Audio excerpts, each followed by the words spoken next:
sejam todos muito bem-vindos.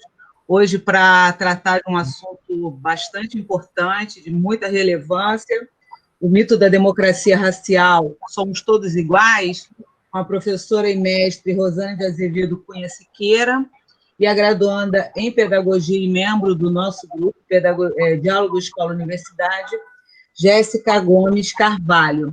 Então, para começar, eu só lançaria um primeiro ditado, né, africano, que o conhecimento é o outro nome da força. Então, a partir disso, vamos à força e ao conhecimento. Está com a palavra Rosane e Jéssica.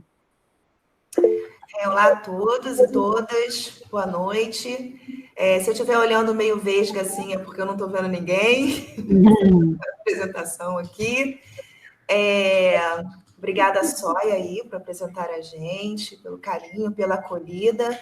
Eu que nesse grupo, eu fui recebida de braços abertos, né? Como vem a Sóia disse, eu sou da UF, né? Do grupo de cotidianos da UF, mas me sentindo abraçada pelo grupo Diálogos Escola-Universidade, esse café com currículo.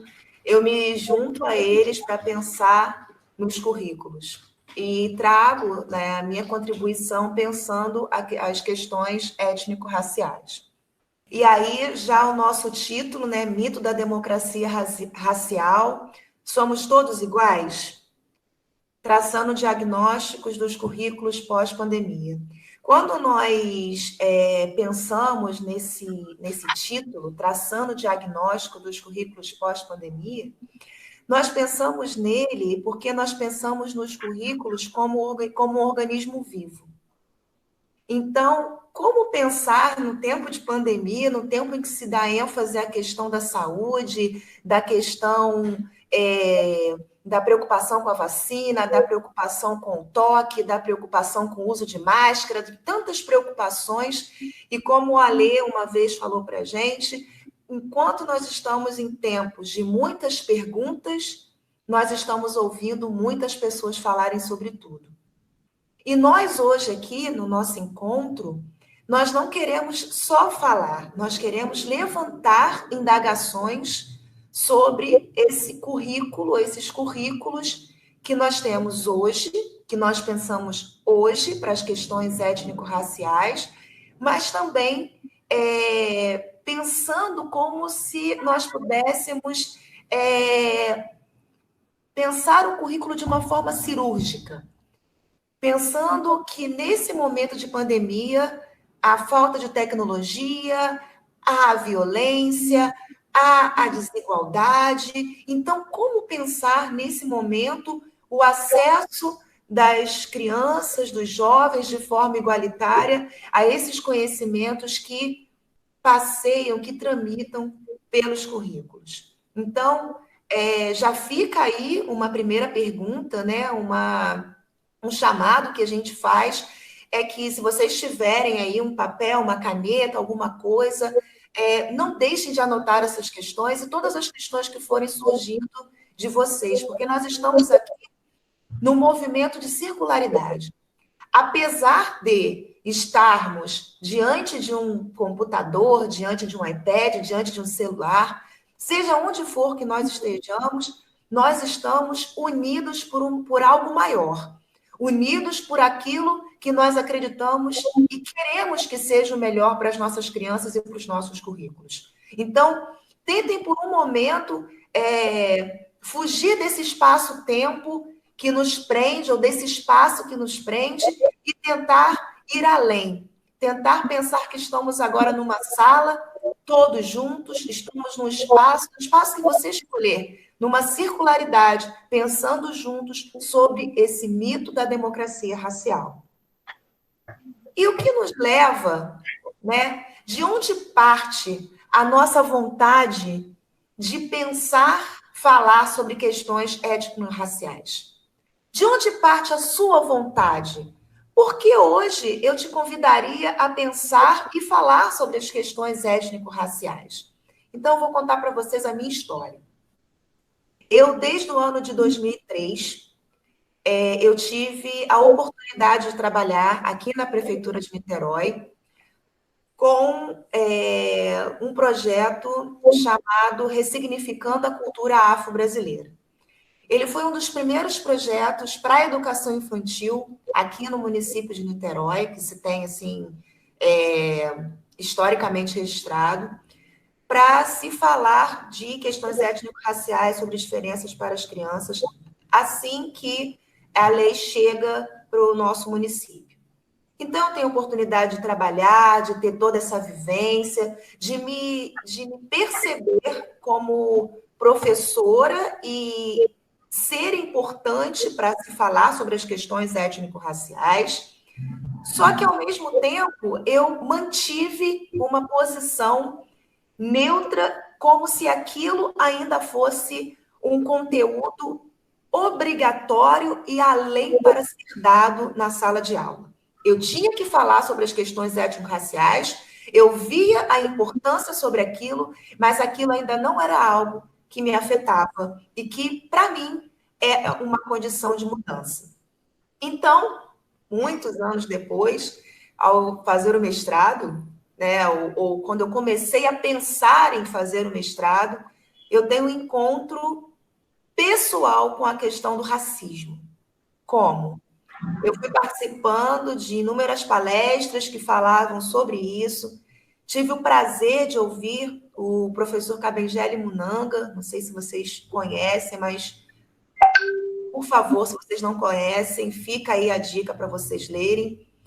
E ele, ao falar sobre a questão do negro, ele fala de uma forma tão carismática e tão acolhedora que eu falei assim, porque todas as experiências que eu tinha tido de se falar a questão étnico-raciais eram questões muito fortes, muito pesadas e que não me atingiam de alguma forma. E ele não. Ele vem com uma filosofia, com uma questão antropológica, e eu me sinto abraçada para falar sobre aquilo. Eu percebo na fala dele que eu sou negra. E isso foi uma descoberta sem precedente. E ao encontrar também a minha orientadora, a professora Tânia Miller, ela também me faz essa pergunta: Rosane, você é negra? Você se vê como negra? Olhe para você primeiro antes de você começar a escrever. E aí eu faço esse encontro pessoal, se eu posso dizer assim, e me vejo, olho para minha família. Uma coisa que eu nunca tinha feito, que era buscar na história da minha mãe, saber que a minha mãe, mulher negra, pobre, tudo que ela fez para que eu estivesse no lugar que eu estava, na posição que eu estava e o que ela abdicou da vida dela. E pesquisando mais profundamente, eu vejo que os meus avós, descendentes de africanos, minha avó, passando por ser negra, passando por situações difíceis, e eu vejo toda uma história potente e profunda que ficou esquecida no meu processo de branqueamento, que foi o tempo todo colocado na minha caminhada, na necessidade constante de ser igual aos outros. Então, esse foi o meu encontro. Jéssica, e o seu? Boa noite a todos. Como a Sóia, a Rosane já falou, eu sou a Jéssica, mas eu, desde o momento em que eu venho pesquisar a monografia na faculdade, eu tenho me introduzido a minha fala sempre falando que eu sou mulher, negra, moradora do maior loteamento da América Latina, Jardim Catarina, São Gonçalo, e oriunda de uma família onde os pais não chegaram a concluir o ensino fundamental. Eu abro a minha fala assim, pois eu acho que ela, por si só, ela já vai apresentar e vai dizer muito sobre quem eu sou. E eu me proponho a pensar, a minha vontade vem a falar sobre isso, quando eu tenho que decidir o que eu vou querer aprofundar, eu vou querer dizer na minha monografia, o que eu quero, com o que eu quero falar. E muitos falavam, você tem que falar algo que te motive, que você queira mesmo, porque é uma escrita sua e você tem que querer mesmo falar sobre isso. Foi quando um dia eu já pensando sobre o que eu iria falar, e ela falava, né, com letras grandes, ela dizia, por favor, parem de apelidar as pessoas por questão de cor diferente, entre aspas, por seu cabelo ser diferente, por sua gengiva ter a cor mais escura. O cabelo da minha filha não é pinchauim, não é duro, não é de macaquinho, o sorriso dela é lindo. Parem com isso, pois isso machuca. E nesse momento, eu tirei print daquilo, mas eu ainda não tinha ideia de como aquilo tinha mexido comigo, porque a foto ficou no meu celular, mas aquilo não saiu da minha cabeça. E passando outros momentos, aquilo estava já me afetando. E eu vejo um dia indo para a faculdade a reportagem. Professor em Rio das Ostras é agredido por alunos, sofre insultos e injúria racial. Quando eu olho aquilo, ali eu decidi, eu pensei, eu vou falar sobre isso. E aí eu lembro que foi nesse momento que eu pensei assim, eu tenho mais um substantivo para falar, além de falar mulher, negra. Eu serei professora negra. E foi aí que eu comecei nesse movimento, entrei nesse grupo de pesquisa e comecei a tentar perceber nesses currículos o que estava sendo produzido sobre as questões étnico-raciais. E vale lembrar também que, assim como a Rosane disse, que ela foi, né, descobrindo ser negra, eu também, na maior parte, né, da minha vida, ao me autodeclarar, eu dizia ser parda. E esse movimento ele foi acontecendo até que um dia eu tento lembrar, né, da linearidade, mas eu não consigo. Eu só sei que um dia eu já estava na faculdade, um documento me vem falando qual é a sua cor, qual é a sua raça, e eu marquei negra. E esse foi um movimento que muitos me ajudaram a ter. Por exemplo, uma amiga uma vez falou, Jéssica, conta você essa história aqui, pois você tem essa questão da representatividade, então vai lá. E aí eu pensei naquele momento, é verdade. E aí foi quando eu comecei a pensar, né, como que seria o meu papel político, que depois, estudando, eu fui entendendo que não era só político, mas era político prático, e como eu seria essa professora negra, e aqui eu estou para contar um pouquinho para vocês hoje. Então, esse movimento que eu e a Jéssica passamos, que talvez você tenha passado, nos levou a um encontro com Ubuntu.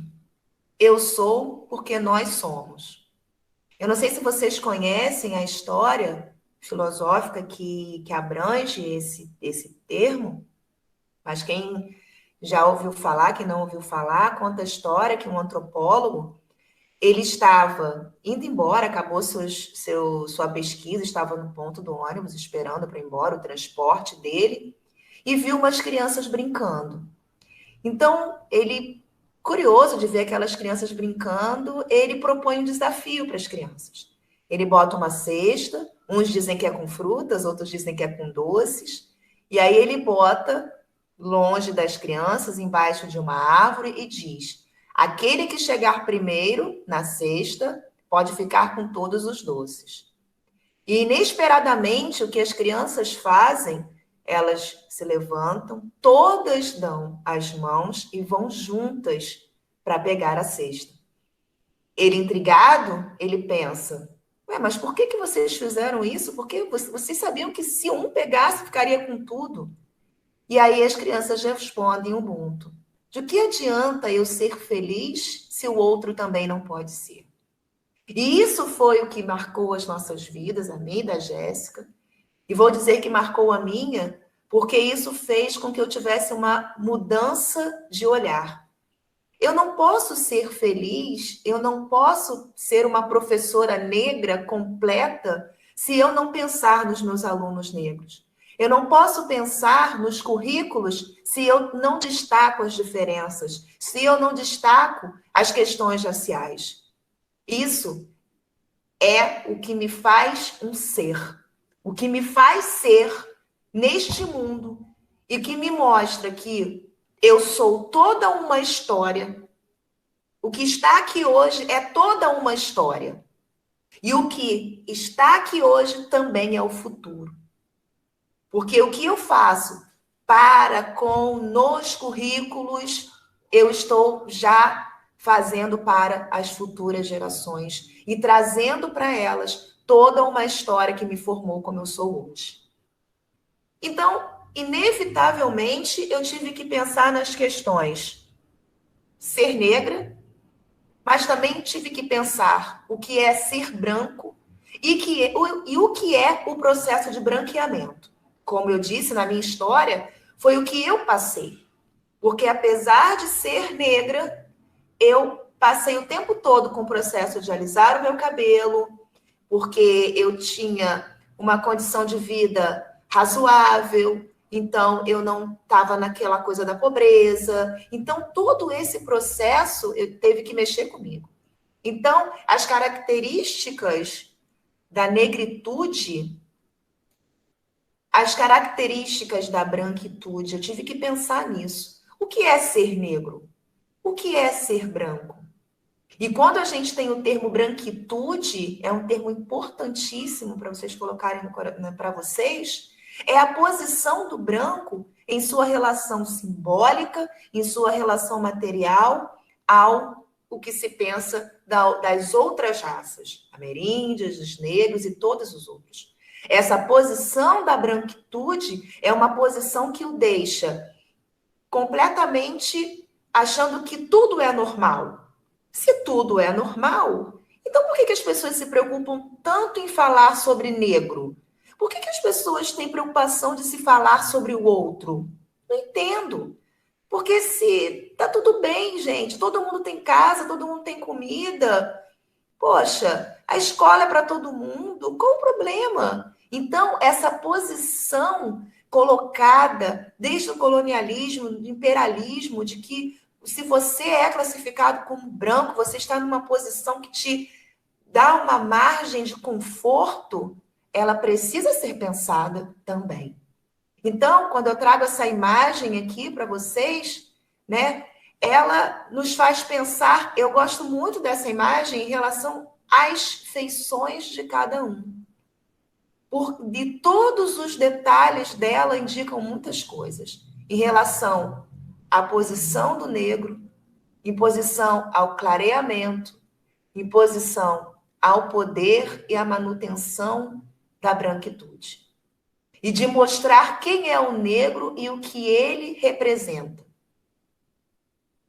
Então, se nós pudéssemos definir branquitude, ela seria entendida como uma posição em que sujeitos considerados e classificados como brancos foram sistematicamente privilegiados no que diz respeito ao acesso a recursos materiais e simbólicos, gerados inicialmente pelo colonialismo e pelo imperialismo, e que se mantêm e são preservados na contemporaneidade. Imagine em tempos de pandemia esse acesso a recursos materiais e simbólicos para as crianças negras. Pense isso, guarde aí, que essa definição, existem muitas definições sobre branquitude, nós escolhemos a de Schumann, porque foi a que mais chegou perto das nossas reflexões nesse momento. Porque para nós, tornar-se negro é um desafio. Tornar-se negro significa a quebra do silenciamento. Eu posso ser negra. Qual o problema de eu ser negra? Eu ser negra, tudo bem, mas contanto que eu me mantenha silenciada, na posição que foi me colocada como presente. Por que eu tenho que reclamar de tudo? Por que eu tenho que reclamar de comida, de posição social? Eu deveria agradecer pelo que eu tenho. Por que se você vai reclamar de ter... Mas você não tem acesso a bens culturais, você não consegue estar na universidade, você não consegue... A culpa é sua. Porque você não corre atrás. Porque você tem que lutar para conseguir chegar no lugar que você precisa. Você não chega porque você não quer. Mas tornar-se negro é pensar que eu preciso tirar esse silenciamento. Eu não posso me calar, eu preciso falar. Eu preciso falar que existe diferença e que existe um posicionamento que quer me manter silenciada, mas eu não quero estar silenciada. E que fique essa dica aqui para a gente também. Porque hoje, nessa roda de conversa, será que nós vamos manter o nosso silenciamento também? Vamos ouvir e guardar, refletir e pronto? Ou estamos aqui também para dividir, para falar, para nos colocar, para colocar as nossas histórias, para trazer as nossas posições em relação aos currículos? Quem sou eu hoje? E aí, o que é ser igual ou o que é ser normal? Meu pai dizia que a gente era rico. Minha mãe dizia que a gente era pobre. Eu achava que ser rico era morar naqueles edifícios que tinham brinquedos. Mas também não era pobre, porque ser pobre era morar na favela. Aí eu não sabia meu lugar, mas sabia que negro eu não era. Negro era sujo, eu era limpa. Negro era burro, eu era inteligente. Era morar na favela e eu não morava. E, sobretudo, negro tinha lábios e nariz grossos e eu não tinha. Eu era mulata. Ainda tinha esperança de me salvar. Esse é um trecho do livro Tornar-se Negro e que fala de uma mulher que viveu a vida toda tentando dizer que ela não era negra. E sempre se colocando numa posição de subalterna, de sempre estar à margem da sociedade e da posição que ela estava era a posição que para ela era uma posição ideal, satisfatória. E aí, passados de tempos, esse livro é antigo, mas aí eu vejo num blog que a blogueira fala o seguinte: você sabe quantos meninos da escola, em todo o meu período, até o 2º grau, gostaram de mim? Nenhum. Você sabe quantos meninos, por quem tive amor de infância na escola, se apaixonaram por mim? Nenhum. Porque eu era neguinha do cabelo duro que nenhum deles queria. E aquilo servia para reforçar o quanto eu era feia. Quantas vezes, meus amigos, eu já pensei assim? Porque na escola eu usava chapinha no meu cabelo para o meu cabelo parecer com o das minhas amigas. Porque eu estudava numa escola em que eu era bolsista e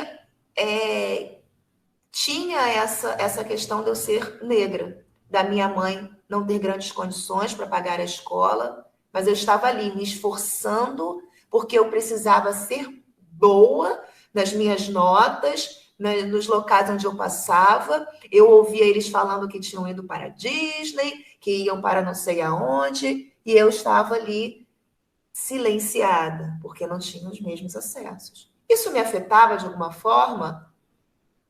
Presencialmente, não. Mas isso me afetava porque o tempo todo que eu me olhava, eu pensava, um dia eu quero estar assim como eles. Eu quero ter o cabelo assim como eles. Eu quero estar nesta posição também. Então, a minha vida era algo que, será que realmente eu queria aquilo para mim? Será que eu dava valor às minhas raízes e às minhas histórias? Fica o questionamento. E aí veio o pensamento sobre a minha prática. Por onde caminhava a minha prática? Enquanto professora, enquanto pessoa? Era uma prática de, como nos convida José Castiano para pensar, era uma prática de objetividade ou uma prática de subjetividade? Uma prática de objetividade, como pensavam os abolicionistas, como pensam algumas pessoas quando vão trabalhar com as crianças nas escolas, quando uma pessoa branca vai pensar no trabalho para a criança negra, como é que ela pensa? Ela pensa que a criança precisa que o trabalho precisa ser para. E é esse o trabalho que a gente pensa, como se a pessoa negra, como se a criança negra fosse um objeto que necessita ser construído, que não sabe quem é, que não sabe o que é, que não sabe o que tem? Ou num pensamento de subjetividade que diz, Você já é. Você precisa tornar-se forte no que você é, não no que você não é. Não é mostrar uma negatividade do que o outro não é, mas do que ele é. Então, eu fiquei pensando que a minha prática era uma prática de objetividade. Eu chegava muito preocupada e eu não posso negar que isso não está errado. Eu preciso dessa preocupação de falar com as crianças. Mas eu preciso falar com, eu não preciso falar para. E a minha proposta era sempre uma proposta de falar para.